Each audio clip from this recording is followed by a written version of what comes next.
사람들은 누구나 멋진 인생을 살고 싶어 합니다. 한 번밖에 못 사는 인생인데 초라하고 구차하게 일생을 산다고 하는 것은 생각만 해도 따분하고 설렜픈 일이 아닐 수가 없습니다. 가만히 보면 우리 인간의 삶이라고 하는 것이 미니멈과 맥시멈 사이에서 이루어지는 것 같습니다. 미니멈이라고 하는 건 최소한이라고 하는 뜻이고 맥시멈은 최대하다고 하는 뜻이죠.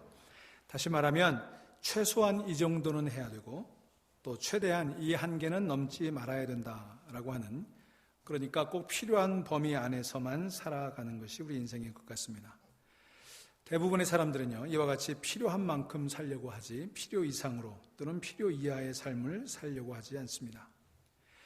그런데 우리 인간의 삶에는요, 두 가지 차원이 있습니다. 하나는 필요의 세계가 있고 다른 하나는 필요 이상의 세계가 있습니다. 필요의 세계는 경험과 질서가 삶의 기본이 되고 법과 이치가 지배하는 세상입니다.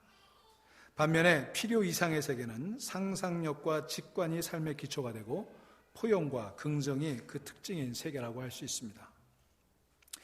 일찍이 우리나라의 국어학자인 이희승 선생은 이와 같이 필요 이상의 것, 필요 이상의 삶을 가리켜서 멋이라고 불렀습니다. 멋이라는 게 다른 게 아니라 필요 이상의 세계를 아는 것, 그게 멋이라는 거죠. 필요와 의무라고 하는 타의에 의존하는 삶을 넘어서서 스스로 선택하는 자의의 영역이 바로 멋이라고 하는 것입니다. 오늘 본문에 보면 예수님께서는 이와 같이 두 가지 차원의 삶을 매우 극적으로 대조해 놓고 있는 것을 볼 수가 있습니다. 또 눈은 눈으로 이는 이로 갚으라 하였다는 것을 너희가 들었으나 나는 너희에게 이르노니 악한 자를 대적하지 말라. 누구든지 내 오른편 뺨을 치거든 왼편도 돌려대며 또 너를 고발하여 속옷을 가지고자 하는 자에게 겉옷까지도 가지게 하며 또 누구든지 너로 억지로 오리를 가게 하거든 그 사람과 심리를 동행하고 내게 구하는 자에게 주며 내게 꾸고자 하는 자에게 거절하지 말라. 상식과 경험, 논리적인 측면에서 보면, 다시 말해서 필요의 세계라고 하는 차원에서 보면 도저히 이해할 수 없는 말씀인 것입니다. 꼭 그럴 필요가 있을까? 필요 이상의 행동이고 지나치게 오버하는 것은 아닌가, 이런 생각을 갖기도 합니다. 그런데 놀랍게도 이와 같은 필요 이상의 것을 가리켜서 멋이라고 한다는 것입니다. 꼭 해야 될 의무의 범위를 넘어선 필요 이상의 차원, 바로 여기에 멋의 핵심이 있는 것입니다. 여러분 한번 생각해 보십시오. 세상에 꼭 필요한 것만 있고 의무와 법과 이치만 존재한다면 이 세상이 얼마나 삭막할까요? 필요의 세계에서 본다면 옷은 추위와 더위를 피하고 견딜 수 있으면 그만입니다. 필요의 세계에서 본다면 음식은 필요한 만큼의 열량과 그리고 영양을 섭취하면 그뿐입니다. 필요의 세계에서 본다면 집은 바람만 막아주면 그만이고 잠만 잘 수 있으면 다인 것입니다. 그런데 그 필요의 세계에서만 산다면 우리 사람들에게는 예술도 필요가 없고 문학도 필요가 없고 철학이나 종교 따위는 더더구나 무의미한 것이 되고 말 것입니다. 실제로 1960년대 중국의 문화혁명 당시에 모택동의 홍위병들은 예술을 부르주아의 잔재라고 해서 엄격히 금지시킨 일이 있습니다. 창문에 걸린 커튼이나 벽에 장식된 그림 한 폭도 사치품으로 여겨서 다 제거시켜버렸습니다. 당시 중국 사람들은 전부 모택동식 인민복을 입어야 됐고 여자들은 화장조차 할 수가 없었던 것입니다. 이게 필요의 세계라고 하는 가치에서 본 세상이에요. 하지만 세상에는 꼭 필요한 것처럼 보이지 않는 것들이 오히려 삶을 윤택하게 하는 경우들이 얼마든지 있습니다. 그것이 멋을 만들어내는 경우를 우리는 많이 볼 수 있지 않습니까? 실용과 편리라는 필요의 차원에서만 본다면 우리 다음 주에 한복 입자고 그랬습니다만 한복의 옷고름 같은 것은 단추처럼 실용적이지도 않고 치렁치렁거리는 것이 편리하지도 않습니다. 하지만 우리 한복의 멋은 바로 이 옷고름에 있지 않나 생각을 해보는 것입니다. 옷고름 떼어내고 그저 단추 하나 덜렁 달아놓는다면 그것은 그야말로 멋대가리 없는 옷이 되고 말 것입니다. 학창시절 편지를 쓰고는 꼭 단풍잎이나 은행잎 아니면 클로바 잎이라도 끝에 가서 붙여놓는 그런 촌스러운 행동도 그 하나의 멋이라고 볼 수가 있는 것이죠. 이러한 사정은 우리 인간관계에서도 마찬가지일 것입니다. 이어령 선생의 글에 이런 것이 있습니다. 흔히 우리 한국 사람들은 음식점 같은 곳에 가면 꼭 계산대 앞에서 진기한 싸움을 벌인다는 거예요. 서로 밀치기도 하고 옷자락을 잡아당기기도 하며 싸우는 것입니다. 다정하게 음식을 먹고는 왜 그렇게 싸우는 걸까? 그런데 신기한 것은 주변에 있는 사람들도 이 싸움을 말리지 않는다는 것입니다. 그리고 그 싸움은 아무리 길어도 1분을 넘어가지 않습니다. 한 사람이 상대방을 물리치고 계산대 앞에 서게 되면 그 수상쩍은 싸움은 끝이 나버립니다. 그리고 그 두 사람은 싸우기 전보다 더 다정하게 음식점 문을 나서게 되죠. 이 싸움은 진 사람이 이긴 사람보다 더 미안해하는 게 특징이라고 하는 것입니다. 뭐 그렇게 싸울 필요가 있겠습니까? 그저 음식값 둘로 딱 나눠서 반반씩 내면 그만이지. 하지만 그렇게 필요 이상으로 싸우면서까지 자기가 서로 값을 치르겠다고 나서는 거기에 우리 한국인들의 인정이 있고 멋이 있는 거 아니겠습니까? 서양 사람들이 즐겨하는 이른바 더치페이라고 하는 것도 나름대로 좋은 점이 있기는 합니다만 어찌 보면 그것은 인정머리도 없고 멋대가리도 없는 각박한 풍습이 아닐 수가 없을 것입니다. 우리가 미국에 살면서 때로 당혹스럽기도 하고 이질감을 느끼는 것 중에 하나가 서양 사람들의 인사 습관인 것 같습니다. 그들은 볼일 다 마치고 방문을 나서면 나가는 사람은 굿바이, 보내는 사람도 굿바이 하면 그것으로 끝입니다. 하지만 한국 사람들은 어떻습니까? 문을 열고 현관밖까지 나와서 2번, 3번 잘 가라고 인사하고 손 흔들고 또 얘기하고 또 손 흔들고 또 이야기를 하지 않습니까? 제가 전에 섬기던 인디애나에 있는 교회도 미국 교회 예배가 끝나고 나면 길어야 15분이 지나지 않아서 교회는 텅텅 비어버립니다. 거기 있는 목회자들도 예배가 끝나면 쏜살같이 집으로 가버립니다. 교인들도 그저 See you next Sunday 하고 나면 다 집으로 갑니다. 주차장에서 어슬렁거리는 사람이 없어요. 하지만 우리 교회는 어떻습니까? 잘 가라고 예배당에서 인사하고 식당에 가서 또 잘 가라고 인사하고 그리고 주차장 가서도 또 인사를 합니다. 30분은 걸리는 것 같아요. 다음 주에 만나자고 틀림없이 인사했는데 무슨 얘기가 남았는지 또 인사를 나누고 수요일 저녁은 깜깜해져서 저는 문 잠그고 가야 되는데 가지 않는 교인들 때문에 방에 우두커니 앉아 있을 때가 한두 번이 아닙니다.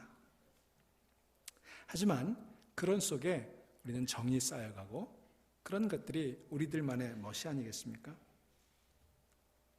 이처럼 일상의 작은 일들로부터 시작해서 더 나아가서는 가장 어려운 이웃을 돕는다든지 나라를 사랑하는 공익을 위해 희생한다든지 학문과 연구와 문의 창작을 위해 일평생을 바친다든지 하는 더 큰 일들에 이르기까지 그 모두가 필요 이상의 차원에 속하는 넓은 오지랖의 결과라고 하지 않을 수가 없는 것입니다.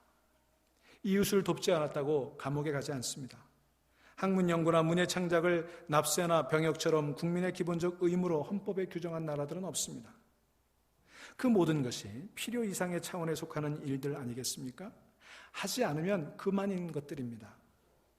하지만 하지 않으면 그만일 그런 일들을 열심히 하는 사람들이 있음으로 말미암아 세상은 아름다워지고 세상은 멋있는 곳이 되어가는 것 아니겠습니까?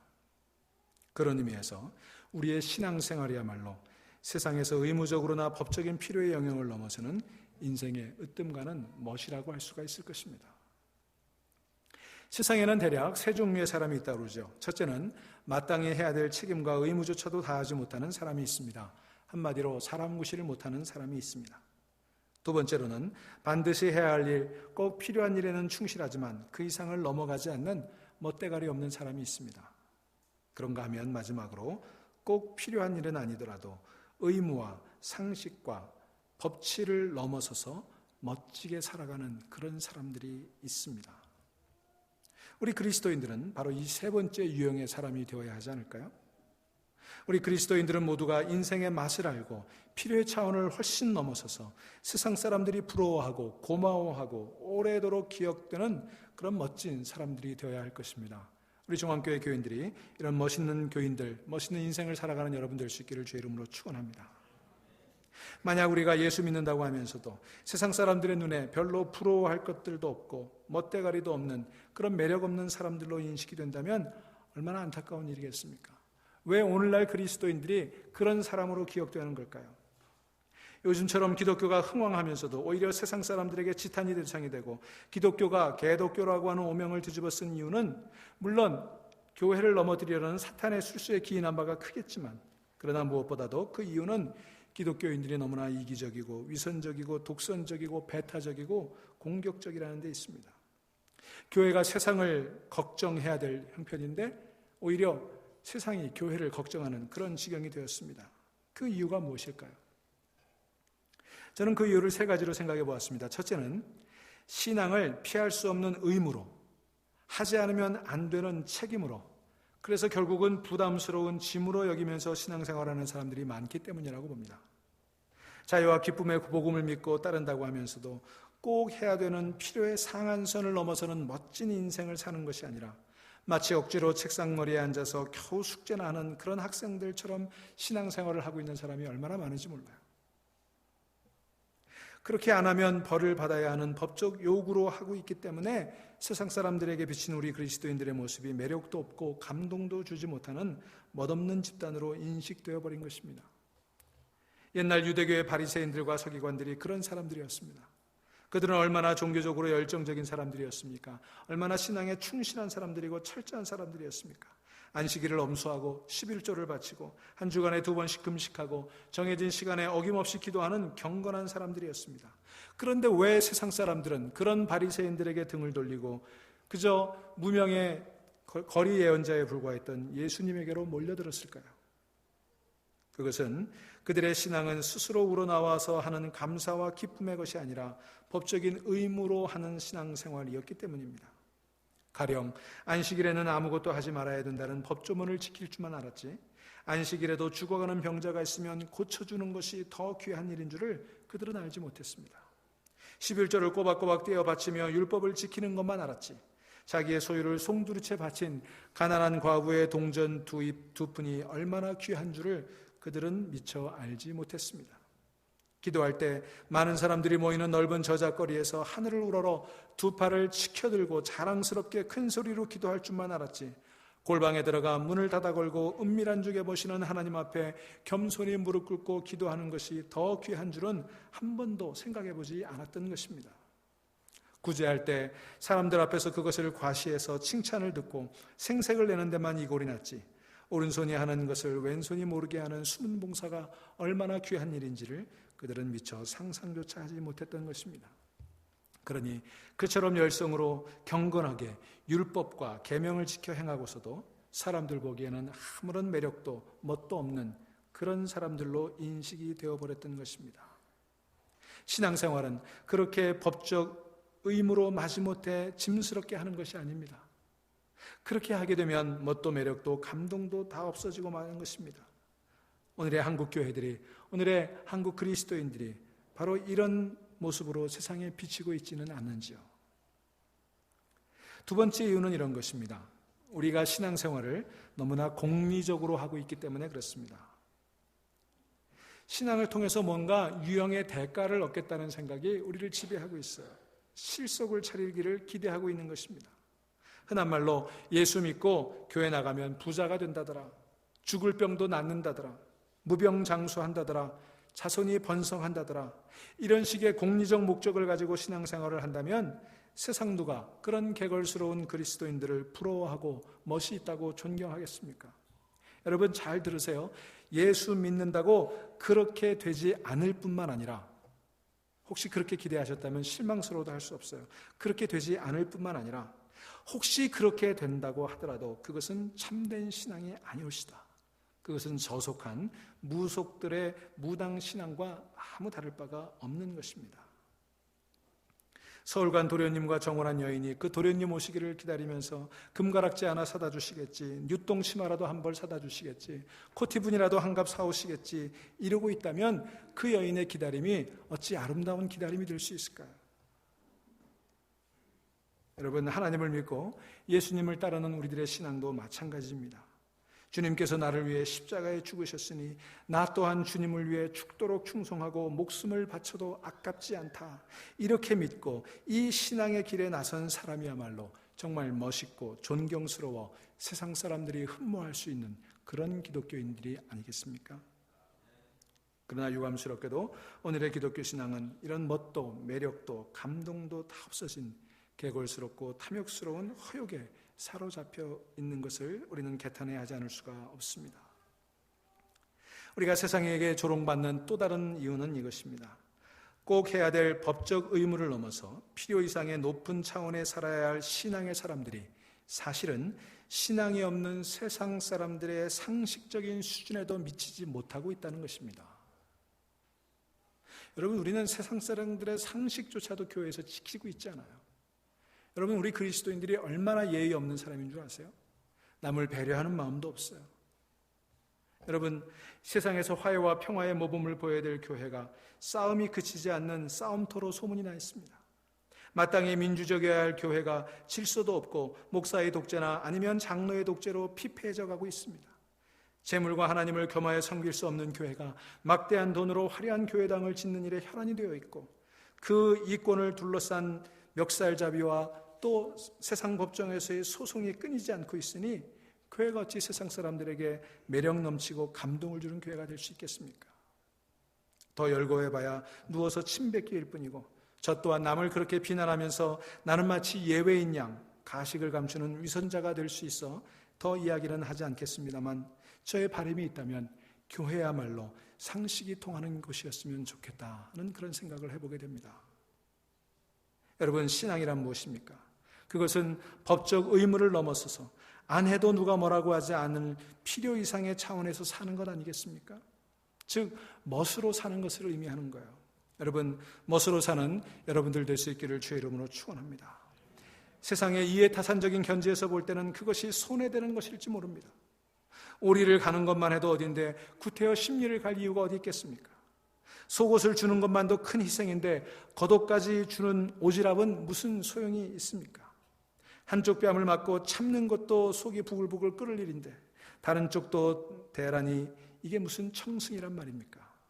하지만 그 오지랖 넓은 모습, 그 청승스러워 보이는 그 모습이 우리 그리스도인의 멋이라고 할 수가 있는 것입니다. 그게 바로 세상 사는 맛인 것입니다.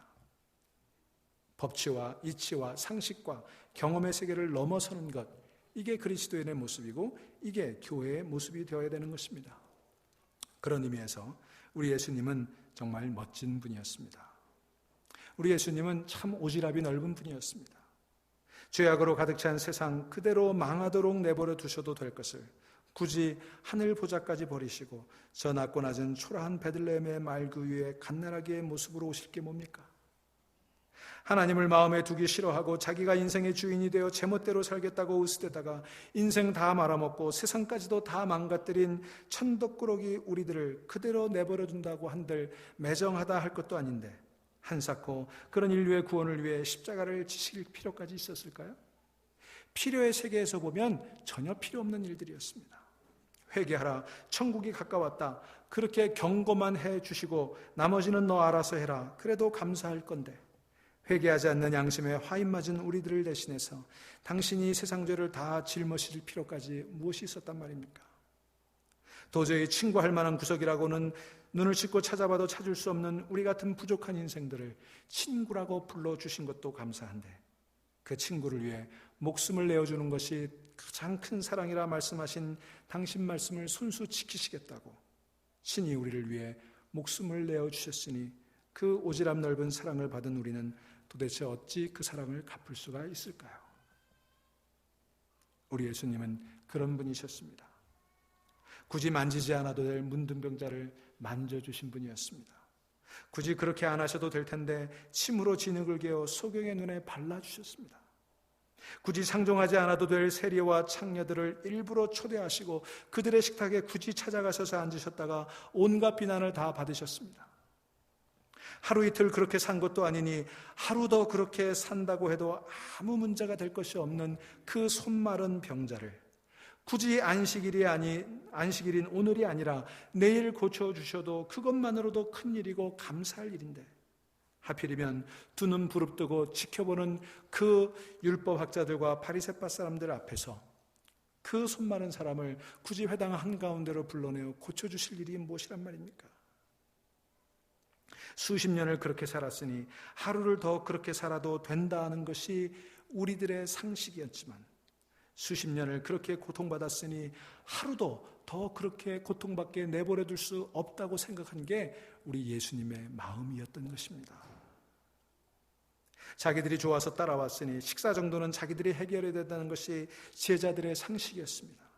그 늦은 시간에 그 외딴 곳에 그 많은 사람들을 먹이려면 엄청난 돈이 필요할 뿐만 아니라 그런 음식을 구할 곳을 찾을 길도 없으니 경험대로 흩어버리면 알아서 먹고 올 것이다 생각했던 것은 제자들의 경험에 기초한 지극히 현명한 판단이었지만, 그러나 그 많은 배고픈 사람을 그 늦은 시간에 그 외딴 곳에서 그대로 흩어버릴 수 없다는 것이 필요 이상의 것을 늘 생각하시는 오지랖 넓은 하나님 아버지의 마음을 생각했던 예수님의 판단이었던 것입니다. 저는 그게 은혜라고 생각합니다. 은혜는요, 늘 필요 이상의 것을 주는 것이 은혜예요. 받을 만한 사람이 못 되는 우리들에게 사랑을 베풀어 주신 것이 하나님의 은혜입니다. 마땅히 벌을 받아 마땅한 우리에게 그 벌을 면해 주셨을 뿐만 아니라 당신이 그 모든 벌을 대신 지셨던 것, 그것이 바로 은혜인 것입니다. 그런 은혜를 우리에게 베풀어 주신 필요 이상의 마음을 가지셨던 예수님의 마음이 바로 멋진 마음이었습니다. 그런데 우리는 필요 이상의 호의를 의심의 눈초리로 바라봅니다. 우리는 필요 이상의 호의는 필요 없다고 판단합니다. 우리는 세상에 공짜가 없다고 믿습니다. 세상에 그런 게 어딨어. 영어에 There gotta be a catch, 그런 말이 있죠. 틀림없이 무슨 꿍꿍이가 있을 거야. 우리는 남들이 베풀어주는 호의에 필요 이상의 것을 주는 그 마음에 분명히 뭔가 대가를 바라는 There gotta be a catch, 뭔가 꿍꿍이가 있을 거야. 그런 마음으로 늘 불안한 시선으로 쳐다봅니다. 그런가 하면 우리는 해야 될 것을 겨우 마지못해서 억지로 해놓고 그게 어디냐고 으스대기도 합니다. 이 정도면 됐지, 이 정도는 해야지, 그런 교만에 사로잡혀 있습니다. 그러니 그런 마음으로는 늘 상식과 이치를 넘어서 역사하시는 하나님의 그 사랑의 정도를 헤아릴 수가 없었습니다. 예수님의 삶은 늘 우리가 생각하는 그 정도를, 그 한계를, 그 상식을 넘어섰습니다. 그래서 우리는 그분이 부담스러웠어요. 왜 저러시나? 나는 그러기 싫은데, 나는 그렇게 살아가기 싫은데, 예수님 그렇게 살아가신 모습이 부담스러웠어요. 불편했어요. 그래서 사람들은 예수님을 잡아 죽였던 것입니다. 하지만 예수님은 그럼에도 불구하고 늘 부담스러운 우리들에게 필요 이상의 것을 주셨습니다. 우리가 아직 죄인 되었을 때, 우리가 아직 연약할 때, 우리가 아직 원수 되었을 때, 하나님은 예수 그리스도의 십자가와 고난과 죽음을 통해 우리에 대한 세상의 사랑의 한계를 무너뜨리시고 우리를 한없이 사랑해 주셨습니다.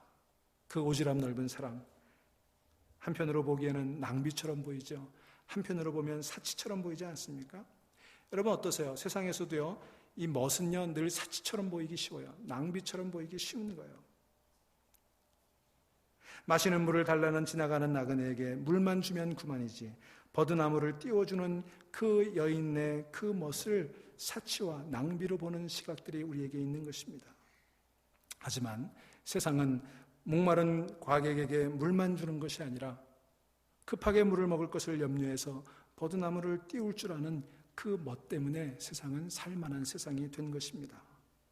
붕어빵 1,000원에 5개지만 늦은 저녁 귀가하는 어깨 처진 가장에게 붕어빵 1,000원에 6개를 줄 줄 아는 그 붕어빵 아저씨의 그 붕어빵 하나가 필요하지 않은 것이지만 세상을 아름답게 만들어가는 것입니다. 음정과 박자를 정확히 지키는 것이 음악이 아니라 때로는 음정과 박자를 넘어서서 멋들어지게 노래를 부를 수 있어야 되는 것이 그게 음악이고 그게 멋이 아니겠습니까?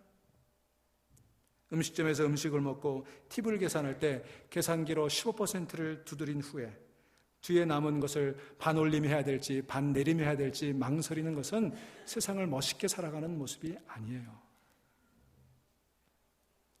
세상은 때로 그 멋을 사치와 낭비처럼 보지만 여러분, 세상에는 아름다운 낭비가 있고 세상에는 거룩한 사치가 있는 것입니다. 그런 의미에서 하나님의 은혜야말로 정말 사치고 낭비가 아닙니까? 우리들에게 베풀어줄 필요가 없는 사랑이었어요. 우리들이 받을 만한 자격이 없는 그런 거였어요. 그러나 하나님은 그것을 아끼지 않고 낭비하듯 베풀어 주셨습니다. 그렇게 베풀어 준다고 해서 우리가 그것을 깨닫지도 못하는데, 그렇게 피 흘리신다고 해서 그 피의 의미를 제대로 아는 것도 아닌데, 그분은 어떤 대가도 바라지 않고 마음껏 우리를 위해 우셨고, 우리를 위해 땀 흘리셔 기도하셨고, 우리를 위해 피 흘려 주셨습니다. 그 거룩한 낭비, 그 아름다운 사치로 인해 오늘 저와 여러분이 구원받은 백성으로 살아가는 것 아니겠습니까? 사랑하는 여러분, 저는 우리 중앙교회 교인들이 이 세상에서 신앙적인 삶뿐만 아니라 일상의 삶에서도 멋있는 삶을 살아가는 교인들 되기를 주의 이름으로 축원합니다.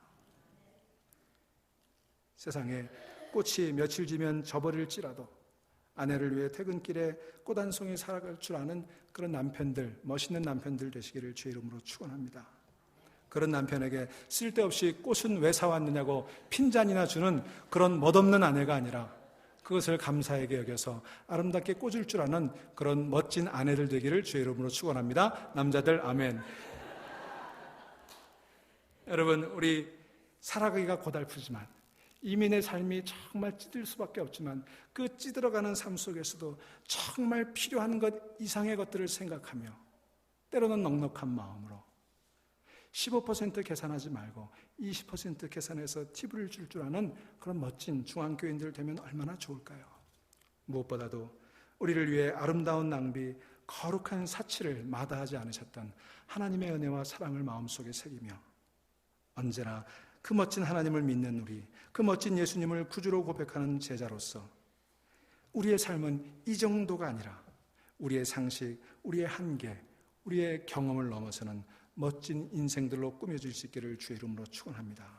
저는 우리 교회가 이런 멋진 성도들로 가득 찬 멋있는 교회가 되기를 바랍니다. 할 일만 하는 교회가 아니라, 하기야 할 일도 못하는 교회가 많으니 할 일만 해도 그게 어디겠습니까마는, 그러나 상식과 율법과 이치를 넘어서서 해야 되는 의무를 넘어서서 놀라운 일들을 하는 그런 교회가 될 수 있기를 간절히 소망합니다. 에베소서 5장 27절에 영광스러운 교회라는 표현이 나와요. 영어 단어에는 Radiant Church라고 되어 있습니다. 저는 이 이름을 멋있는 교회다 그렇게 번역하고 싶어요. 아무쪼록 우리 중앙교회가 상식과 이치와 경험을 넘어서서 우리를 위해 마음껏 베풀어 주셨던 그 낭비되었던 그 하나님의 아름다운 낭비와 예수 그리스도의 거룩한 사치를 기억하며 영광스러운 교회 Radiant Church, 멋진 교회로 거듭날 수 있게 되기를 주의 이름으로 간절히 축원합니다. 기도하시겠습니다.